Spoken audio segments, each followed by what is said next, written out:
This is Eric, owner of the Rusty Rabbit, here today to talk to you about something very important. So you've taken the first series of classes with me, Bosch CIS fuel injection systems, and now you want to learn more. Maybe your car is running better but still not running great. Maybe you have a gremlin that you still can't find and you're wondering what the hell is going on. Chances are, if you still have a drivability problem with your Volkswagen, you've narrowed down one of the three things that are required to make a car run. What's that? What are those three things? Well, I'll tell you. Of course, you need fuel, and that's what we've covered. Fuel, delivered in the right portion, will make a car run. But you also need two other things. One of those things is air, and the last one is ignition. Fuel, air, spark. Those three things will cause the car to run, be it run poorly perhaps, but they will run in the right mixture. Air is important in the right mixture. So today we're going to get into air leaks, what it means, how to fix it, so on and so forth. The Bosch CIS system, as we talked to, uses an airflow plate to regulate the amount of incoming air and mix it properly with the right amount of fuel in the fuel distributor to make a 14 to 1, now technically it's 14.7 to 1, stoviometric pressure to 1, right? And that means you're having optimal burn. 14 parts of air to 1 part of fuel, optimal burn. But over the years, lots of things can happen to your Rabbit. Perhaps a vacuum line has fallen off or broken. Perhaps the kid that owned it before you decided that he wanted to get rid of that emission control stuff he saw on there and threw away a bunch of vacuum lines. I wouldn't know anything about that as I was never 16, but I'll tell you this. Any of those little problems, or 100 more that I can't even begin to describe, can cause your car to run out of that 14 to 1 ratio. Symptoms would include a high idle, rough idle, lack of power, sucking sound, or a failure to run at all. So what kind of things should you look for if you have a car that falls into those categories? Then you've looked at all your fuel system and everything seems to check out. You've adjusted your fuel mixture, you've got the car running fairly well, but you still have a hiccup, an idle problem, whatever. Well, here's how it works. The first thing you want to look at is the boot. That's the rubber boot that goes from your airflow plate over to your intake manifold. Most cars have what's called an idle air regulator valve, or a idle air motor, which is what is described on most other cars, that sits behind the intake manifold near where the cold start injector is, also near where the EGR valve is on some models. Another part we'll get into in another series.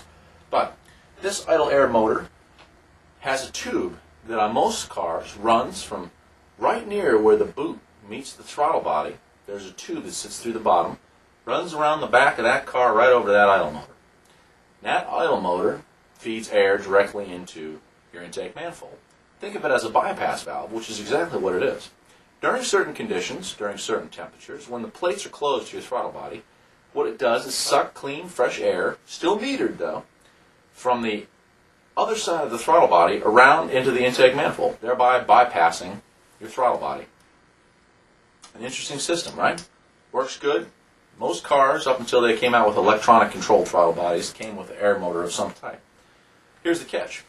Being that it sits in the back of the Volkswagen motor, it's not usually noticed. It's also subject to higher heat temperatures and more oil splashback from problems that develop with your car over the years. The hose can rot or have a pinhole or swell and no longer be good. It could suck shut when you're driving, or it can just have a hole in it and not be operating properly. So that's a place to check. Look behind there. If in doubt, replace that hose. You looked at that whole boot and the connecting boots that go from the full plate to your throttle body. You check them for cracks, leaks, or loose clamps. As long as that's okay, that's okay. Now, another place you could have vacuum leaks is any one of the hundreds of vacuum lines that go around your car. Different models have different vacuum line routing. But if you look on the head plate of your hood, when you lift it up, there's a plate, and it usually has a vacuum routing diagram. Follow it. Don't bypass, don't move stuff around, don't change your lines. Follow it. Make sure all your lines are connected to your vacuum distributor and your vacuum valves, and you vacuum everything. It's important stuff on an old Volkswagen. Distributors need their vacuum advance and vacuum retard mode. Your distributor also needs to have that in the right time. So if you plug it into the wrong vacuum port before or after the throttle body, you're going to get different changes. One thing you want to do is start your car, if it'll run, and listen for a hissing sound, a sucking sound. If you hear it, you have a vacuum leak.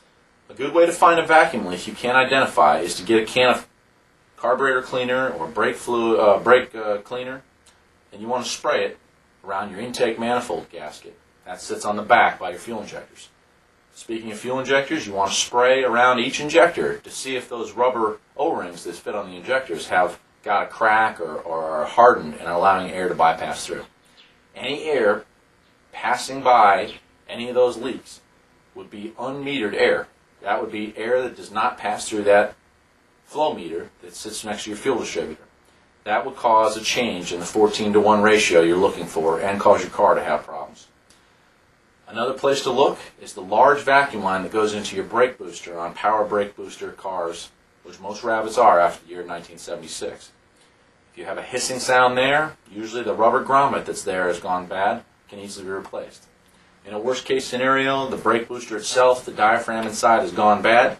This is not unlikely. I mean, this is possible stuff. This car has 25 to 35 years on them. Anything's possible. You'll have to replace that booster. I'm not sure if they make them new, but they do make them. So if you're spraying around these things, what you're looking for is not that the hiss goes away, but that the car idle changes. Some carburetor cleaners will cause the car to rev up when you hit the vacuum leak and it pulls that mist into it because it's flammable. Some brake cleaners are non-flammable. It'll cause the car to idle down and die. Either way, if you can get a change in RPMs by spraying into a certain area, you found your leak. The intake manifold gasket is a time-consuming and troublesome job. Better be prepared to leave your car off the road for a weekend.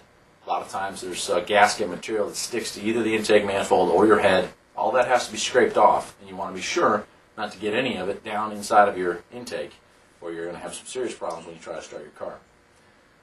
Fuel injector O-rings, might as well replace them if you've got any doubts. It would cost about 30 cents to replace the whole set, as I recall, and it can cause all kinds of nightmares if you don't. Other gaskets, other vacuum lines, basically you're checking all that stuff.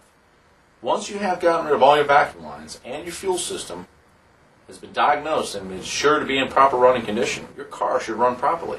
If it's not, it must be part of stage 3, ignition systems. We'll get into ignition systems next, but air leaks are something that I think if you look closely, you might just find your problem. A collapsing hose under high RPM, a tear in the boot or in the intake lines, vacuum ports that are plugged up or not used properly, vacuum lines that are split, broken, or misaligned. These can all cause Volkswagen problems. That air motor, likely not to give you any issues, but in rare instances, the valve sticks. How can you fix that? You unbolt that valve and you clean it with carburetor cleaner. You soak it overnight in solvents. You clean it, you put it back together, and it should work properly. So take it from me, Eric, owner of the Rusty Rabbit. Intake air leaks, unmetered air leaks, vacuum leaks of any type can cause your Volkswagen all kinds of problems. Now you know you can go out there and fix your car just like the professionals.